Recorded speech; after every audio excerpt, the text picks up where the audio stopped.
Okay. I have to. I gotta do a couple things. Number one, oh fuck, don't do that. Number one, I need a little bit of housekeeping so that you have an idea of what is going on here. And number two, I want to come up with, I get to really come up with a unifying structure for how I can make for a control interface for multiple different characters with very, very different sets of powers, right? What am I talking about, though? What am I talking about? Here's the thing. I want to make a video game. I've been wanting to make a video game for actual years. Years and years and years. Oh, you can't see my face very well. You know what? That's fine. I've been wanting to make a game for years. And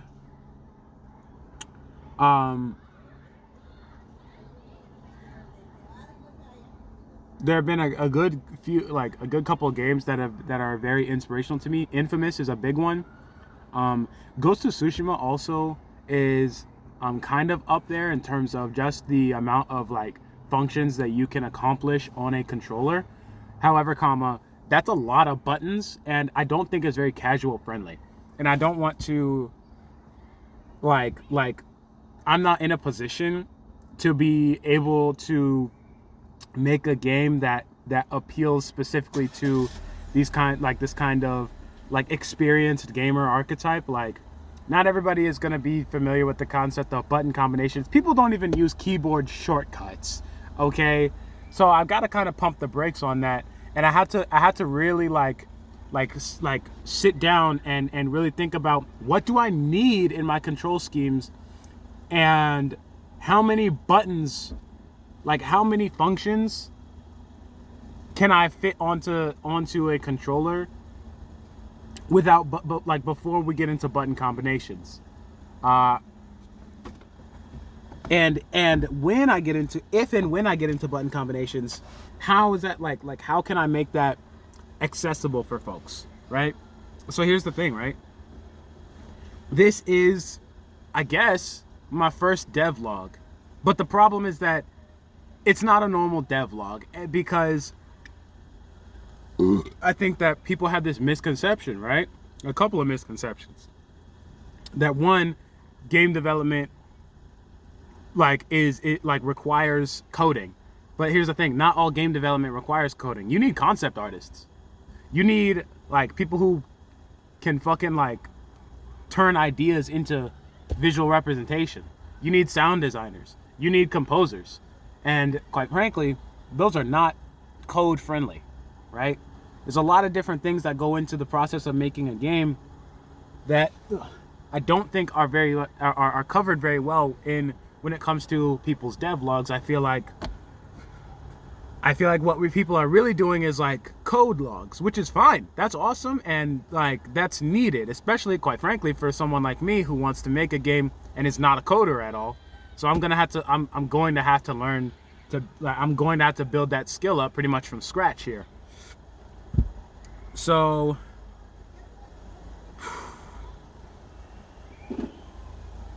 as far as what you can expect going into this, devlogs are going to be all kinds of things. They're going to be code reports. They're going to be bug reports. They're going to be like feature consideration. They're going to be maybe some kind of story stuff. Obviously, I don't want to get too into the details of how the story is developing, because, you know, if you know the story, then you know the story, right? I want to be able to talk about, I want to talk about all of the things that go into making the game that I want to make, and the game that I want to make is extremely ambitious. So, with all that housekeeping out of the way, my name's Tao Sol, and my game doesn't even have a fucking title yet. Here's my thoughts about control systems. So first and foremost, I brought up Infamous a second ago, and it's notable that Infamous and Ghost of Tsushima, same studio.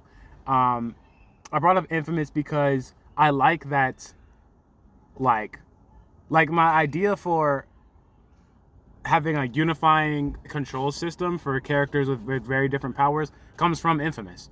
Like, all of the different power, you kind of, like, there, each power has a grenade. Each power has a, like, there's a vibe assigned to each button, right?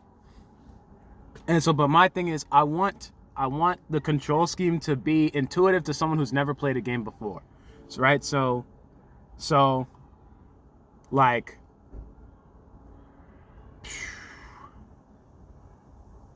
how do I do that? First things first, you need an all-rounder attack button. Because it's going to be an action game. It's going to be a game where you fight people.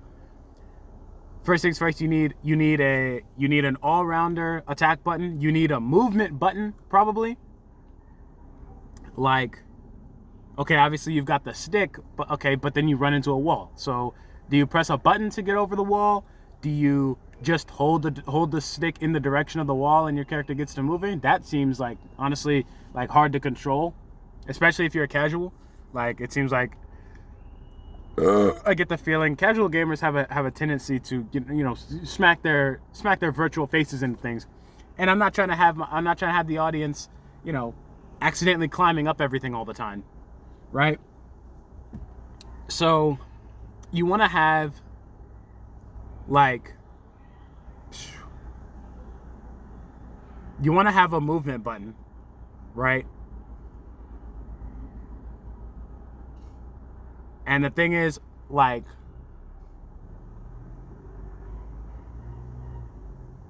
we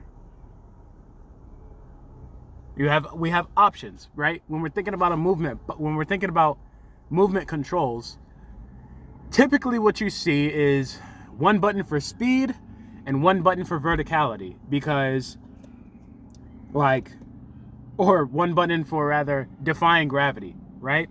Because you've got your stick that controls your lateral movement, right? But, like, you don't want to just have a situation of, like, you press forward a little and you're jogging, you press forward the full distance of the stick, which is not that far, all of a sudden you're sprinting. Or not sprinting, but, like, you're moving at top speed. Plus, that doesn't really translate well to keyboards. Although with keyboards, we have a lot more button variety, because, like, by the time you're a PC gamer, chances are you're familiar with the concept of button combinations. You're familiar with the idea of pressing a lot of buttons to do stuff, like having a lot of input going into something that might look relatively simple in terms of output, right? Like movement tricks.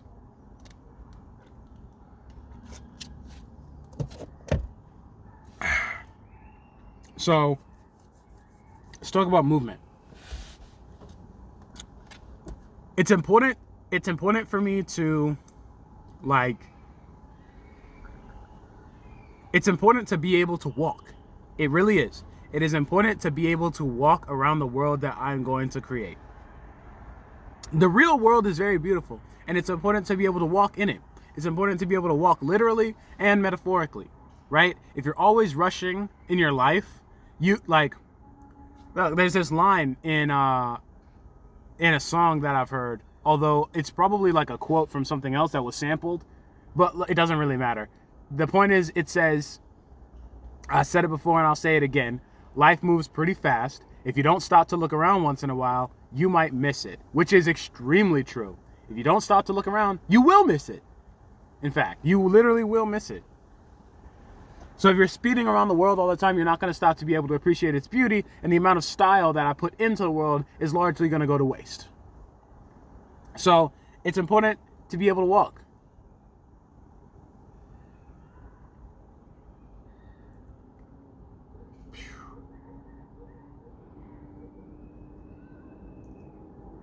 I feel like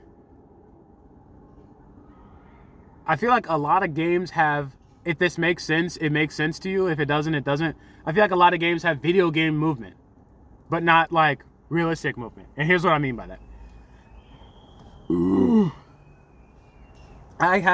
Say I have a speed button, right? I'm thinking of, in my head, I'm seeing the video dash from Infamous Second Son, the wings.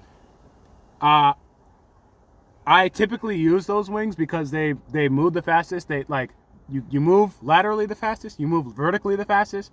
You got the most glide out of them. Nah, that actually might be smoke, I can't lie. The point is, they're like my top speed movement thing, right? Here's the thing. If it's important for me to walk, right, it like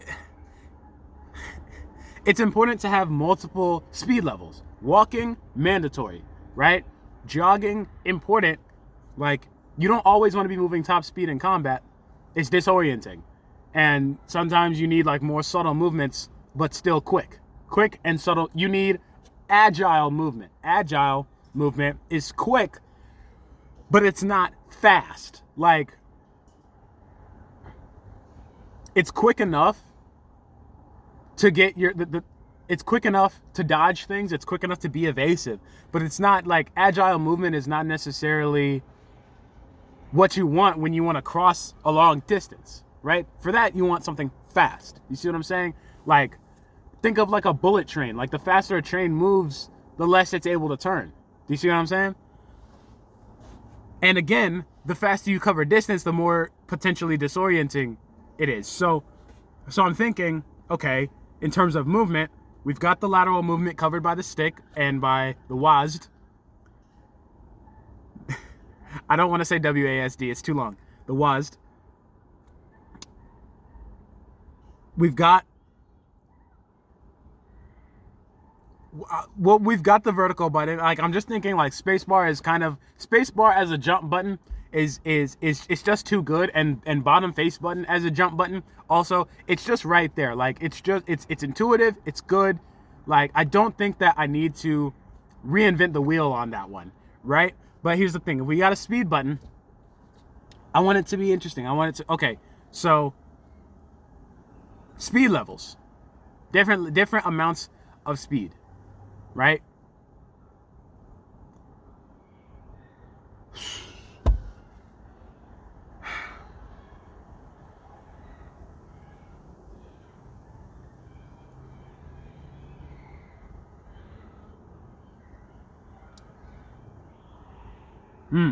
This is a little bit tough. My general thought is press once for agile, press twice for fast. That's my general thought here, right? And I'm kind of like already doing that thing where I'm just like diving into the details before I like establish the foundations.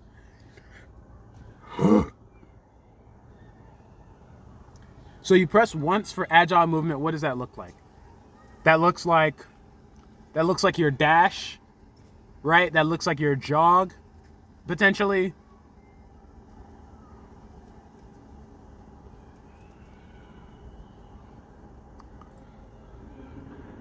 Maybe we could do a thing where you hold it for agile movement. So it's like, okay, you want to like get over obstacles. Think like Assassin's Creed. You hold the parkour button, right?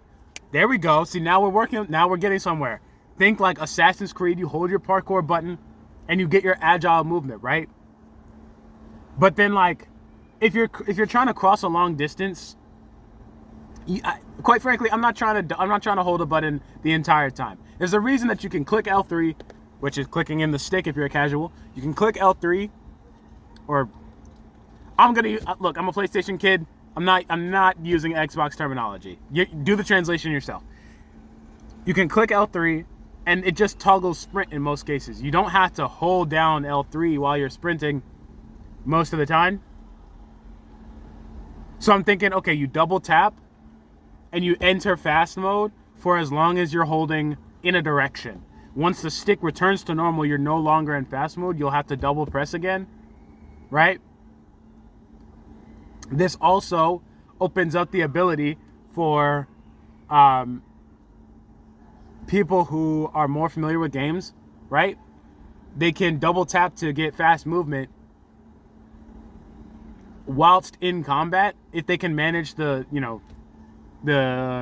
natural disorientation that you would experience from covering a lot of distance in a lot of directions quickly, then they can just be double tapping to get around combat like situations faster, and like, it opens up options, right?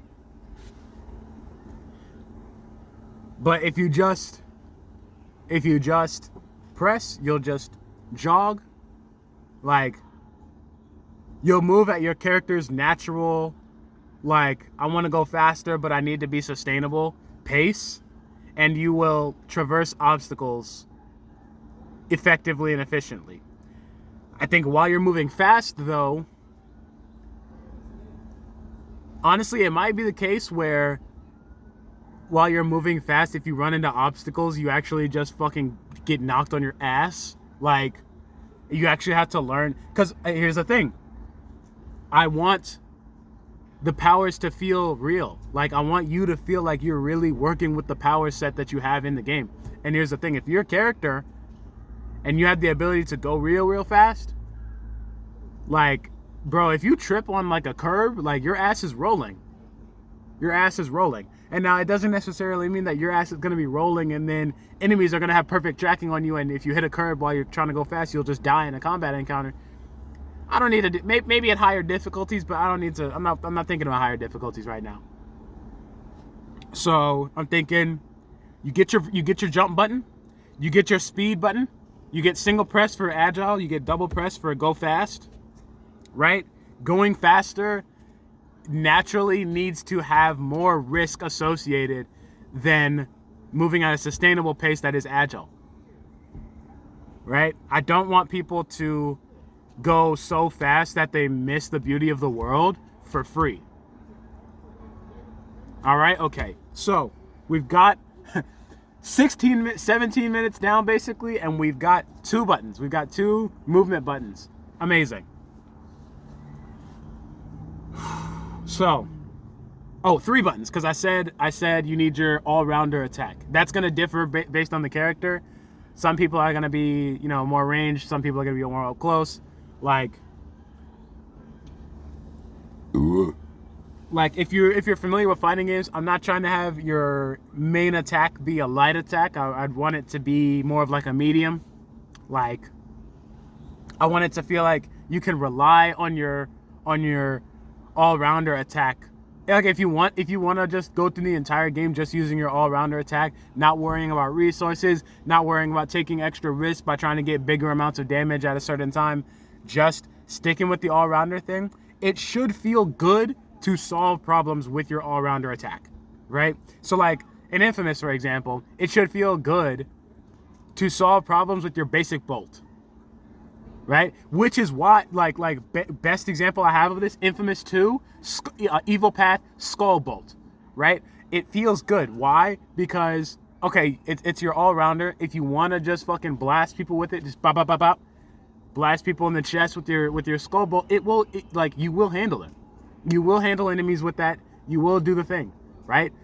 But you get that headshot, boom, now they're exploding. Now you're getting extra value. Why are you getting extra value? Not because you invested resources, not because you took bigger risks, but because you have displayed skill with the all-rounder. So, and then you get extra value. That's how it should feel, right? So if you're a shooter character, like, your skill naturally translates to aiming. Maybe it translates to, like, shot consistency. I'm hearing shot combo from Warframe. Like, when you have a sniper out, which is my main weapon in Warframe, when you have a sniper out, you can get a shot combo. The more shots you hit in a row, the more you get a stacking damage multiplier, right? Consistency is key with your all-rounder. Consistent skillful expression is key with your all-rounder. So I'm thinking, if you're an up-close fighter, rhythm is probably going to be your thing there. Oh, excuse me. Rhythm, maybe a little bit of charge your attacks a little bit. So I'm seeing Vi from 2XKO. You have to instead of having her electrics be, hit this button combination and time it perfectly, and no, just charge it the right amount. Just charge it the right amount, right?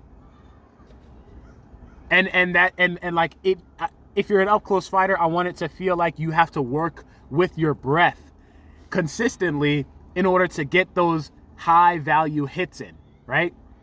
Like there's a reason that boxers make noise when they punch. There's a reason for that, right? It's breath work, right? It is a way to pace themselves as they are outputting damage. That's the whole point right there. So I'm thinking if you're up close, we're looking at more rhythm. If you're a shooter, we're looking at shot consistency or accuracy. I'm thinking if you're a shooter, your positioning is more defensive. So like, what do I mean by that? The advantage of placing yourself in a good spot as a ranged character is not the same as the advantage of placing yourself in a good spot as an up-close melee character. As an up-close melee character, like, you want to place yourself in a spot where you get to do extra damage and take less damage. I get potentially, right? As a shooter, you're looking to just place yourself in a location where you get to just not take damage, because like ultimately it's not that hard for you to do damage. You can just be accurate at a distance and it's fine. So the key to your positioning as a shooter is, okay, make sure you just don't get your position overwhelmed. The key to positioning as a melee unit is, okay, like, how can you maximize the time that you spend in your opponent's grill? Because if you're a melee unit, the obvious defense against you is don't let them get close. If they don't get close, they can't hit you, right? So if you're a melee unit, obviously you're gonna have some enemies that wanna scrap with you, that wanna brawl, and you're gonna have enemies that don't want to scrap with you and don't want to brawl, and they want to keep you out, right? Classic fighting game archetype dynamics. There you go, right? Zoners, rush down, etc., right? So if you're up close, you got to be thinking about, how can I maximize my opportunity? If you're far away, you got to be thinking about, how can I sustain my opportunity, right? And I think that can be, I think that probably should be, I think the all-rounder weapon or all-rounder ability, attack, whatever, should be at worst number 2 in terms of how much reward do you get out of your positioning. I think generally speaking, there should be a pretty big gap between the reward that you get from any given aspect of the gameplay with your all-rounder weapon or ability. I'm just calling them all-rounder weapons. It's fine. Because when I think melee character, I am kind of seeing somebody with gauntlets. It's fine. So I'm thinking, okay, if you're a melee individual, right, you got to think about positioning. You got to think about closing the gap. You got to think about staying in and not dying. You got to think about staying evasive. And the all-rounder, at absolute worst, I think should be number 2 or number 3 in terms of how much reward you're getting from each of those aspects of your gameplay. If you're a shooter, like, you have different priorities, but like, you get my point. The all-rounder weapon should be number 2 or number 3 in terms of how much reward you get per core aspect of that character's gameplay, right? It should be superseded, like so a sniper is different from a submachine gunner, right? Those are 2 different people, right? A sniper needs to get more out of accuracy than a submachine gunner does. Do you see what I'm saying? Like a sniper needs to get more reward from being accurate than a submachine gunner does, and like, so, you know, the point is specialize in that direction, right? And so we can kind of have like different offensive options mapped to different buttons, and they can be like specialist abilities, right? So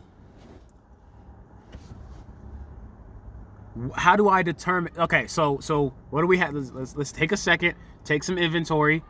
We've got your all-rounder attack explained. We've got your vertical movement button. We've got your speed button, right? We've got your stick movement and your right stick camera movement or mouse camera movement, whatever.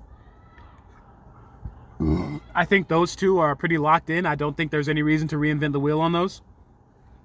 So, okay, so now we've got your all-rounder. We've got kind of guidelines established for that. How do we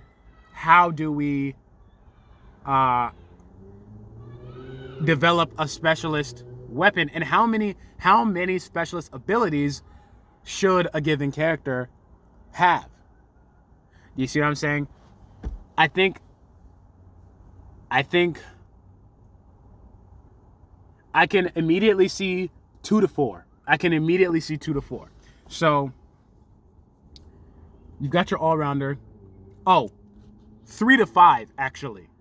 Maybe 3 to 6. Here's what I'm going, okay? Offensive specialty, maybe 2 abilities for that. Defensive specialty, maybe 2 abilities for that. Okay? And then utility, and probably 2 abilities for that. I don't want each individual to just have 1 utility thing. I think that's a little bit lame and not creative enough to provide enough self-expression for the player. I want the player to be able, I want the utility to be the thing that enables player creativity the most. I want the utility abilities to be the thing that enable player creativity the most. You shouldn't have your creativity enabled the most by being able to snipe or being able to like charge big hits or being able to hit someone a ton of times.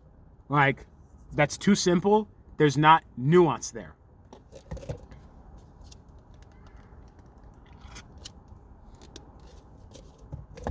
By the way, I love me some Sheets food, but shout out Wawa.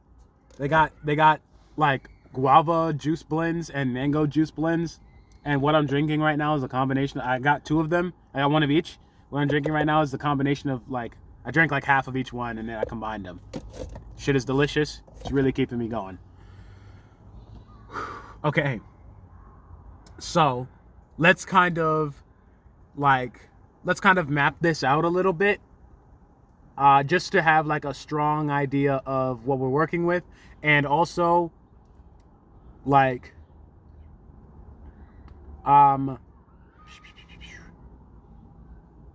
speed button. Okay, so I'm thinking about face buttons right now, and let me start minimal. Okay, so I'm thinking about, we've got, like I said, we've got our jump button, we've got our speed button, we've got our basic attack, and we've got our specialist attack. That's 4 face buttons right there. So already we're looking a little bit tough. 4 face buttons right there. I think it's totally fair to put utility maybe on a face button, specialist power on a shoulder button. So R1, R2, LB, RB, right? And I picked those because they are both simple buttons, which means there's no delay of a trigger, right?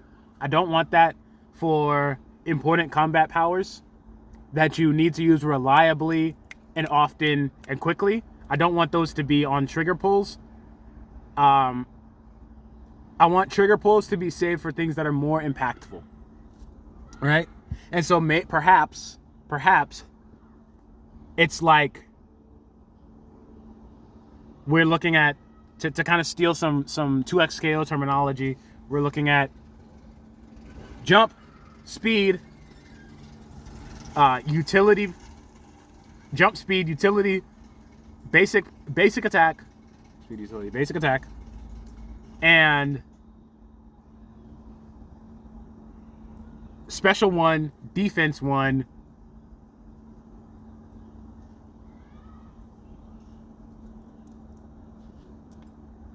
super 1, super 2, like offensive super, defensive super, maybe kind of thing.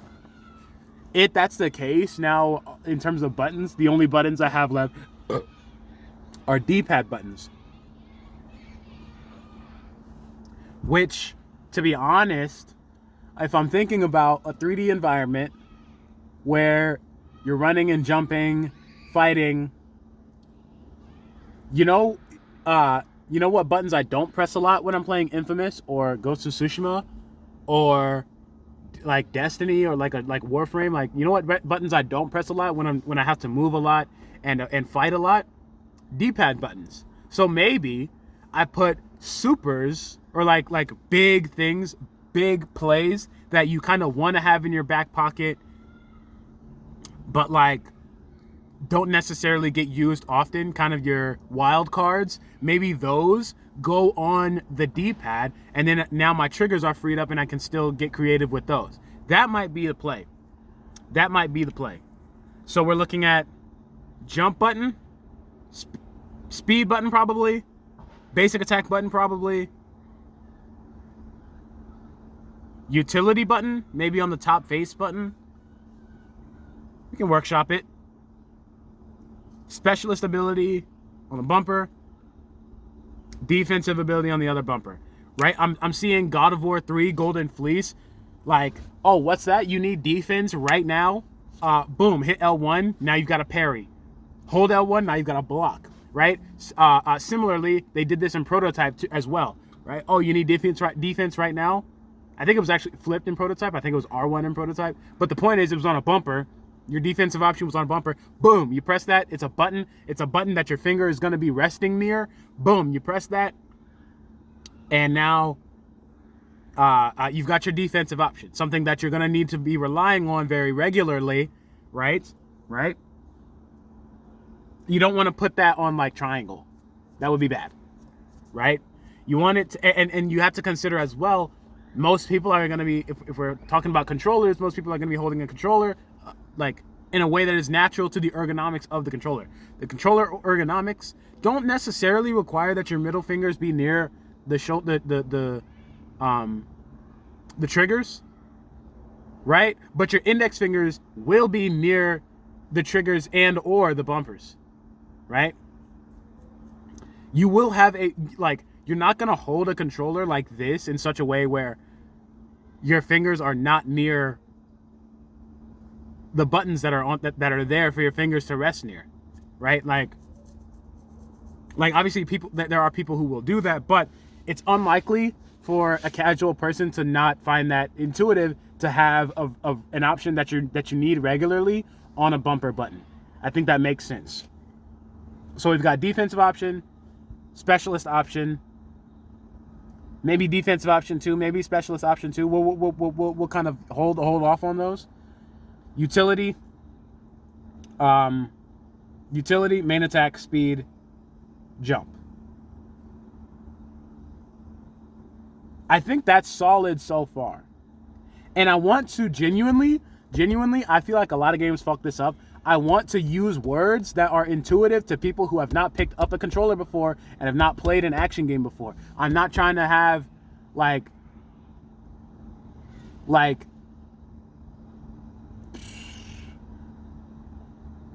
okay, so in the Infamous games, there's a lot of powers that fall under the shockwave category. There's a good few powers that fall under the grenade category, right? There's a good few powers that fall under the rocket category, and that's fine. But I want those words don't necessarily convey the function of those abilities intuitively. Some shockwaves are there as setup so that you can follow up with something a bit more devastating. So for example, with the neon power, you've got stasis abilities that put people up. It slows them in the air. It makes them easier. It makes it easier to hit their weak spots, right? And that makes sense. But the thing is, that's not the same thing as a shockwave that's literally meant to just blast people off of environments and take big advantage of environmental combat abilities, right? Those are two different powers for two different things. Do you see what I'm saying? And so if your character is like a bomber, a demolitions guy, right? It's probably going to be it's probably going to be a little bit more important for you to have a power that takes advantage of your ability to change the environment, right? And that might be one of your specialist powers and not necessarily one of your utility powers, right? But if you're a sniper and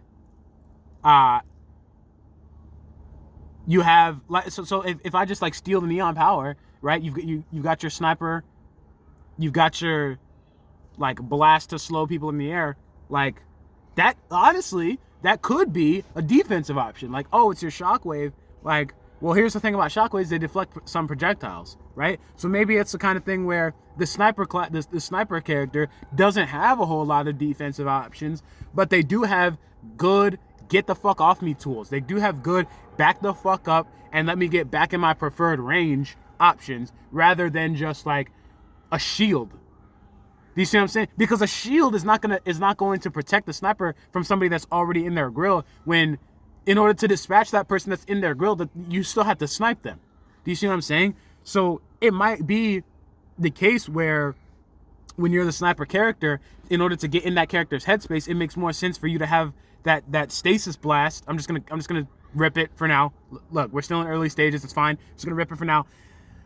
Stasis blast might be, as a sniper, more your defensive option than your utility thing. But if you're a person who is like manipulating the environment, your power to fucking just blast people and move them, that's probably more of your utility than your defensive thing. Do you see what I'm saying? Maybe your defensive thing is like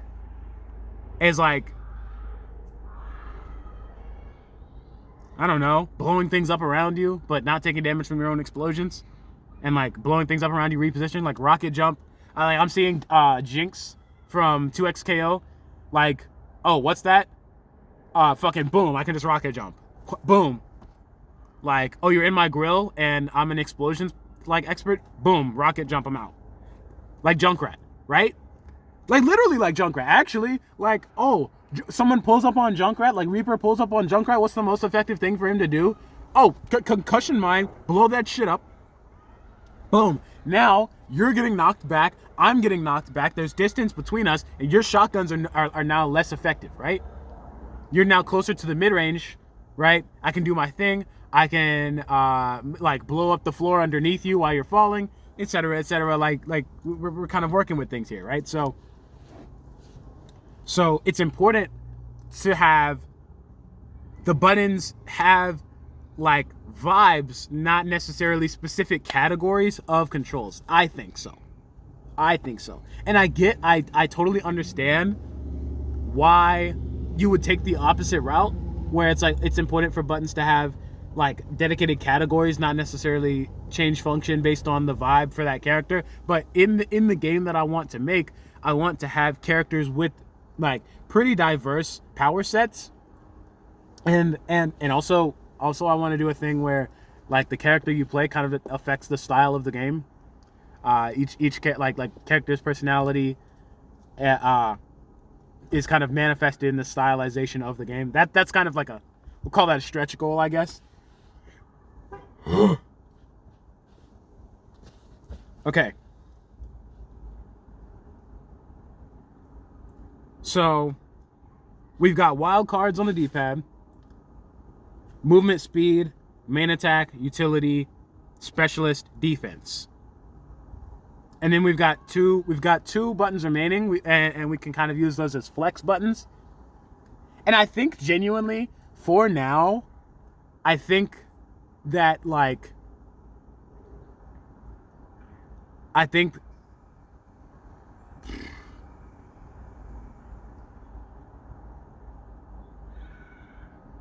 I can kind of keep the triggers as flex buttons and not necessarily commit early on to assigning them a vibe for the control scheme. However, it makes some sense to me for every character and every power set to have the ability to like overclock themselves, basically, because that's a thing that everybody can do, right? I want the power system and the controls there to be reflective of real life. I want these powers. I want the cool fantasy, like power fantasy type stuff that is in my game to be reflected, like thematically reflective of abilities that you as a human have in real life. And one of the things that we all can do is overclock ourselves. We can overwork. We can increase output at cost, right? And so it makes sense to me to have a thing where you can pull the trigger on the right, increase your offensive output and take on a cost. Pull the trigger on the left, increase your defensive output and take on a cost. Pull both triggers, and you go into like install. Like you get your, that's your, you know, whatever your like big super sustained super thing is, right?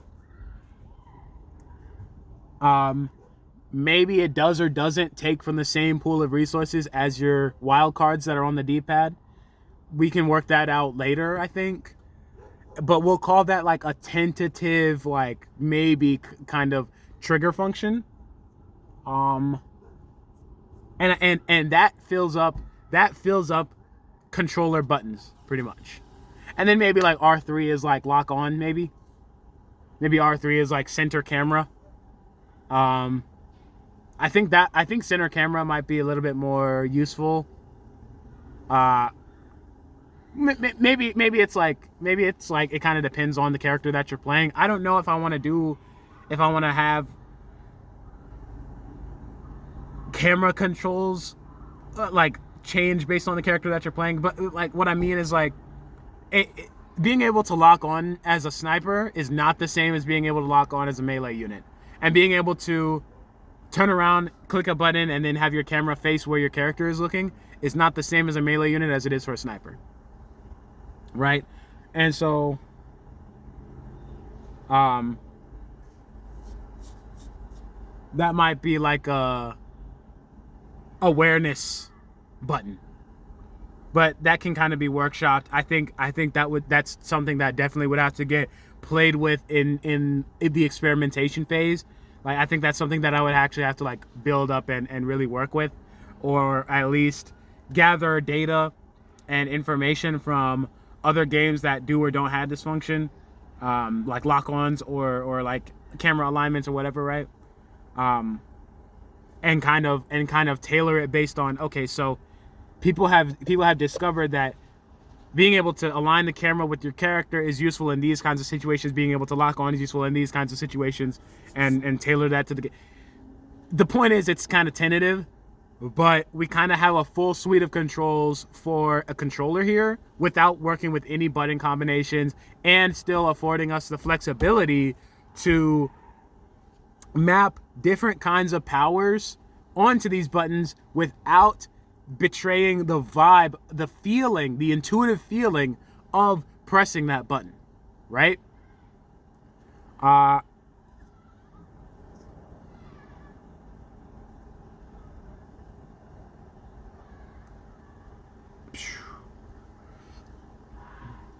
And then I think that's a solid, really, really solid base foundation for controls. And I think that it is important to be able to build a game experience that feels good all the way through if you just do that and you have no button combinations at all, right?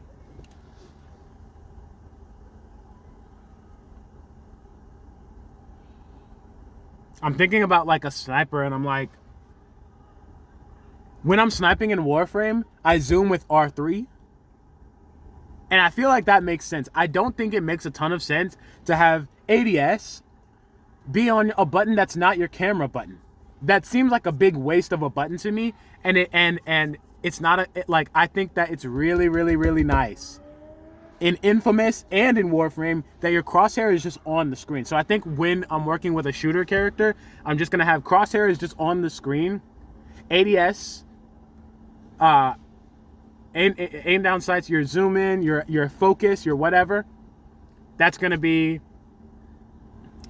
on your R3. Maybe like if you're a sniper and you need that, and we're working with that kind of slow-mo kind of thing. Don't know if I want that in the game, but if I want that, maybe that's a double press. The reason I'm thinking about double presses double presses is because it makes more sense intuitively, I think, to be able to literally double down on a function, right? It's not a coincidence that I said the speed button has multiple tiers, right? You've got your basic speed, you've got your press the speed button, now you're at the next tier of speed. You got press the speed button 2 times in quick succession, now you're moving at your level 2 speed thing, right? That makes sense to me.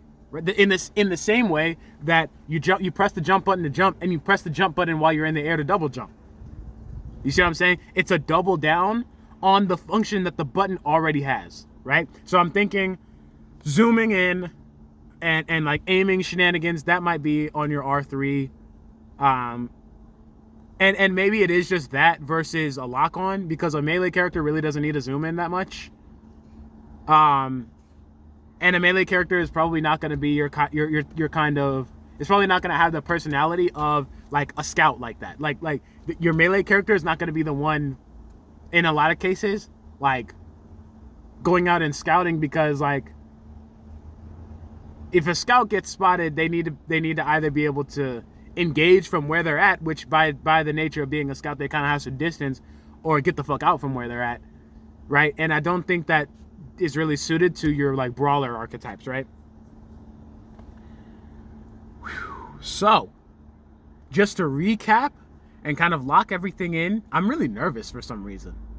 I'm not sure why. I think it's just because I know that this is a big undertaking, and I know that I'm like taking my first steps into something that's probably going to take a very long time. It's probably going to take a lot of work, and there's a lot of ambition that's going into this project. That's also another part of devlogs that is not that I don't know if that's very well represented. The emotional journey of making something this big and putting all this work in and right. So we've got your lateral movement on the left stick. We got your camera movement on the right stick. I could yoink the speed. I could just make L3 the speed button. If R3 is the aiming button, then it only makes sense. I was just talking about not having redundant buttons. It actually only makes sense to have the speed button be on L3 instead. You press L3 once for agile movement. You double tap for your big speed thing. It might be a little bit awkward to like be moving backwards, like pulling back on the stick and double tapping, or pulling to the side or like to the corner and double tapping, but it's totally doable, right? And I think that makes I think that would probably make a lot more intuitive sense to a non-gamer. Is like, okay, you've got your movement stick, that's your movement stick, like you want to move faster, okay, interact with the movement stick, not this separate button. Do you see what I'm saying? So what that means is now we have a face button freed up, right? So we've got movement button is the stick, aiming button is the camera stick, right? Movement button is the movement stick, aiming button is the camera stick. Okay, boom, awesome, amazing, right? On keyboard, like, we've got a lot more options. We can get more customized. Like, I want to, like, controllers are the more limited format for interacting with the video game, right? So I don't have to worry right now about how it works out on keyboard and mouse. Like, we can work that out later, right? Because with the mouse, your aiming stick now has at least 2 buttons on it. Probably, well, realistically, like at least 2. If you and then you can use the scroll wheel as well. Like, we can get into it, but I don't think that I need to do that right now. I don't think I need to figure that out until I've actually got like a control scheme prototype like cooked up, and I can for both controller and mouse and keyboard. So I can put that kind of on the back burner. Because, like, I think that the casual gamer is probably going to be working with a controller, quite frankly. So, Got your jump button, your main attack button, your specialist, your offense specialist button, and your defense, excuse me, and your utility button. Or maybe like,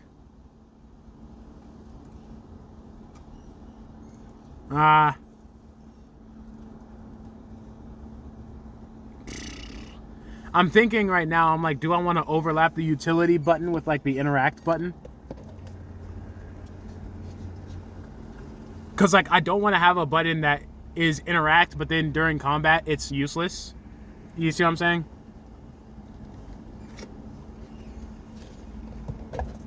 Maybe instead of calling it the utility button, I'd call it the context button.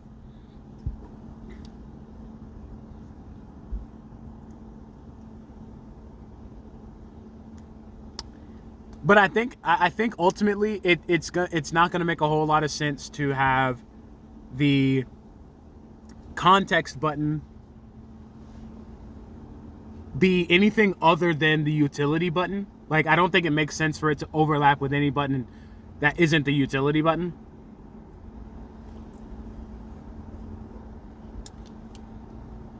Maybe, well, maybe the defensive button, because like, okay, say you're like trying to work with the environment. Like, I don't know that you're necessarily, see, but I don't know.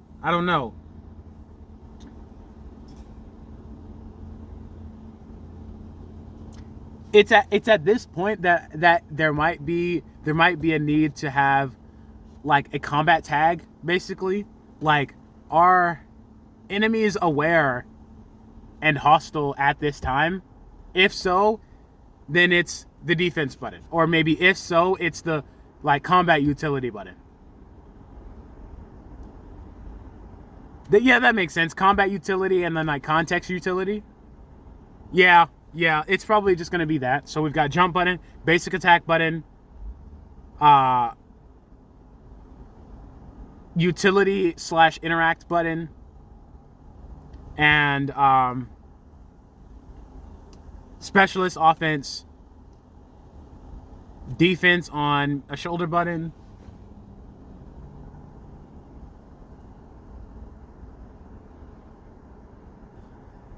Well, I actually don't have to overlap them at all because I just freed up a button. So, okay, roll it back. I did just free up a button. Run it through. Okay. Movement stick. Movement stick is movement button. Got it? Good. That's locked in. Aim stick is aim button. Got it? Good. We're locked in. Right? Whether that's a lock on or an alignment or a zoom in, we can work that out based on the power set. It's fine. Okay, boom. Sticks are locked in. Jump button. It's the verticality button. It's the vertical button, right? So we got your lateral movement button or lateral movement thing. That's the stick. That's your click. That lateral speed button. That's the also the stick. We've got your vertical movement button. That's your jumps. Maybe that's like when you're climbing. It's the kind of thing of like.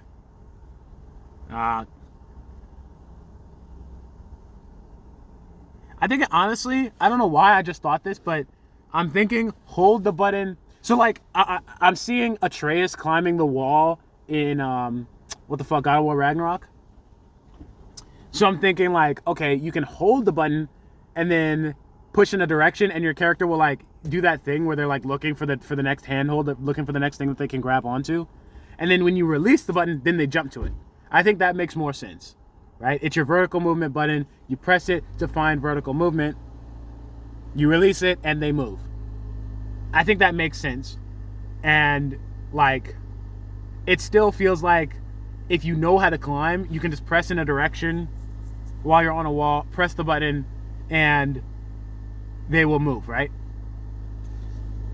But the reason I'm doing this is because I don't want it to be like this thing of like, I don't want your vertical movement to be super automated. And I don't want it to, like, I want it to be interactive is my point, right? And I think this is a good way to achieve all objectives in terms of vertical movement there. So boom, we've got your movement stick, we've got your aim stick, we've got your speed stick, we've got your aim shenanigans stick, we've got your jump button, we've got your enhanced jump, like vertical function. Your vertical button. It's your vertical button. Okay, boom. So we've got your main attack button, your special attack button, your utility, yeah,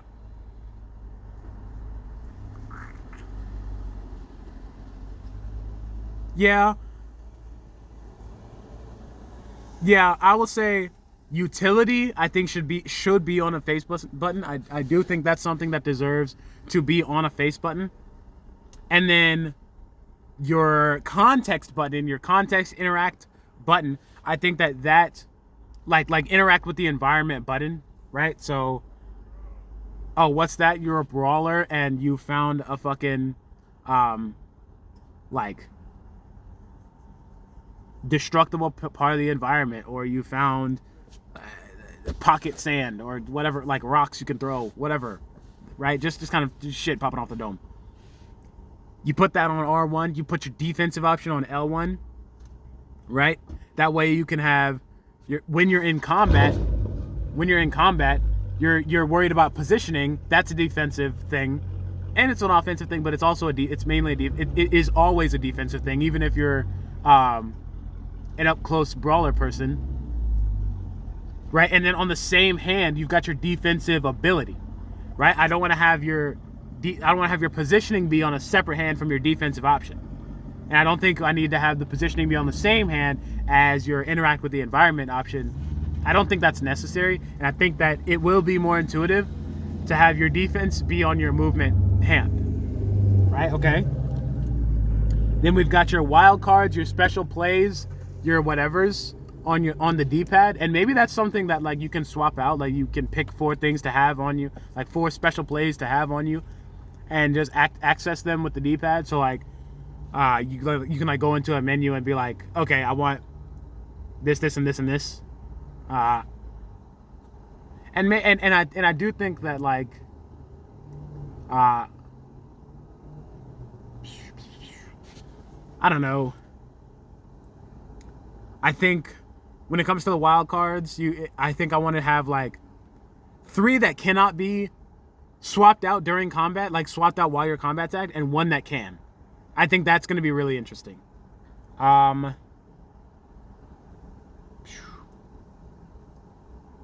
then we've got your installs. I'm probably not going to call them that. Maybe I will. Maybe I won't. But like overclocks, I think that's probably a little bit more intuitive for someone who's not already a gamer. Like you've got your overclock offense, your overclock defense, your overall overclock, right? And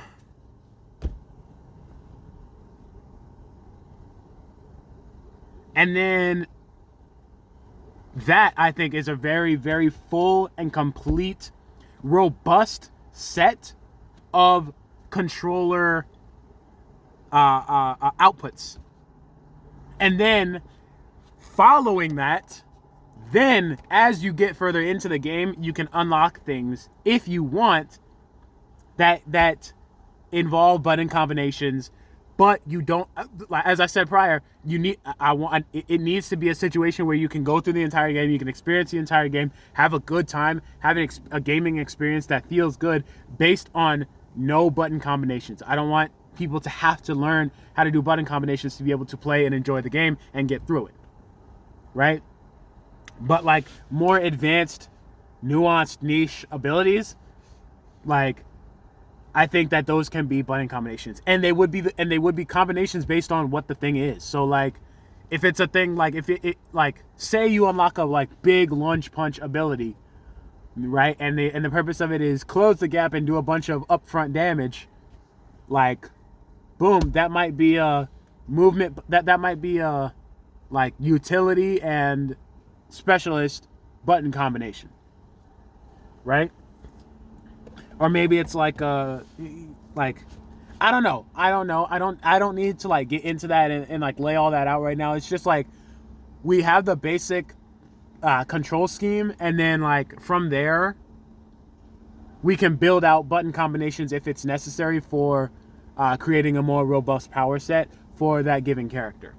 So I think from there, honestly, like we're kind of good for now. Like, I feel like I've done honestly a really good job of, like I said, constructing a very robust, strong, reliable, easy to understand, intuitive control scheme that is friendly to people who haven't played before. Because the last thing I need is people picking up my game who are not super familiar with gaming and then complaining about the fact that they don't know how to do anything, even though it was explained to them, because it's just not intuitive. I'm not trying to do the Red Dead Redemption thing. So, yeah, I guess that's it for now. I've been, I'm Tao Soul. This one's not even brought to you by the Soul Foundation, actually. This one's straight from the heart. Fuck the foundation. I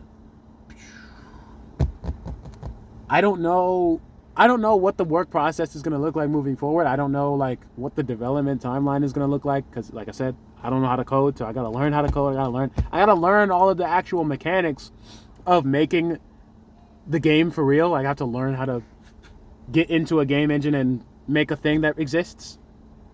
But I'm probably gonna have a lot of like concept work coming up moving forward, because I think that hold on, because that's gonna bug the fuck out of me. I think that it's gonna be way more important for me to be able to develop something. It's going to be way more important for me to be able to develop the gameplay and be able to give something to people where it's like, hey, you can just jump in and enjoy the actual game, the gaminess of what I'm working on, because I want to make a video game. I don't just want to write a story.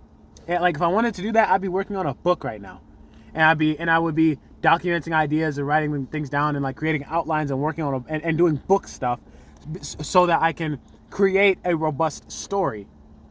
And I do want to create a robust story, but that's not more important than my ability to actually create a robust gaming experience. That's what I want. I want a gaming experience, and I'm not going to be able to do that if I'm too focused on like making the story do the thematic thing that I want to do with this game. So,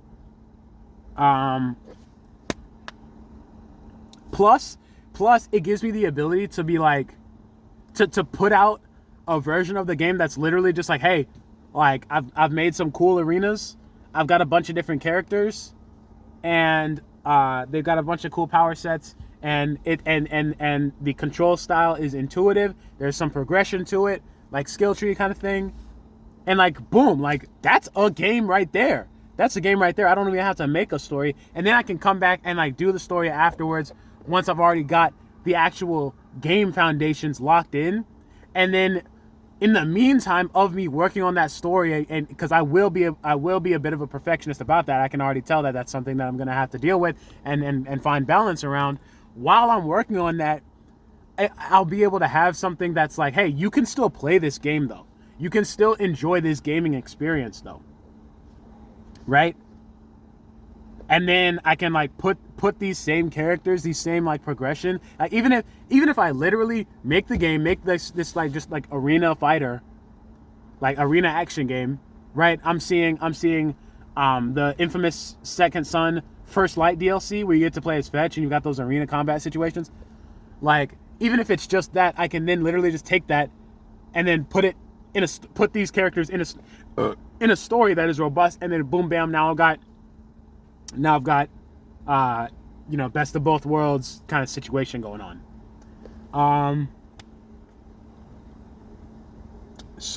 Hey, if you know anybody or are somebody with game development resources, like there's a big wellspring of inspiration within me for what I want this game to be, and et cetera. So that can be a thing that gets worked on. But at the end of the day, like, look, I'm broke as shit. I have no money. So it's going to have to be a passion thing for a while. And I'm not going to like ask that people jump in on, invest their time and resources and energy on this when it's my project. It's my thing that I want to exist. And at the end of the day, like, if I have to learn everything to make this game, I will do that. I will learn everything to make this game, because I just have to. I have to make it. I have to make it. And additionally, like there's a level of like style purity that I want, or like there's kind of like a number of like kind of specific things that I need to have in this game, and that might not necessarily be friendly for other people who also work on games and shit. So I don't know if it's gonna be like a solo dev thing, like for an extended period of time, but hey, we'll figure it out. We'll work it out. Thanks for watching. If you have good ideas for games, like if you have good ideas that fit into gaming experiences, or good ideas for like foundational things or gaming, like whatever. If you have gaming ideas, if you're the kind of person who has played video games a lot and you have this passion about video games, and there's things that you want to see in a video game that just people aren't making, let me know, and I might include it. Maybe I will, maybe I won't. But I will talk about it, that's for sure. So yeah, I guess that's everything. I'm Tao Soul. I'm Lord Tao the Radiant. I don't know, whatever. I don't think I'm gonna put my name like I don't know. I don't know if I'm gonna put Lord Tao the Radiant on this game or Tao Soul on this game. Who knows? Who cares? But yeah, it's my goal to make sure you feel cool as fuck and powerful as fuck in this game. And stylish as fuck as well. So yeah, I'm excited. Yeah, I guess that's it.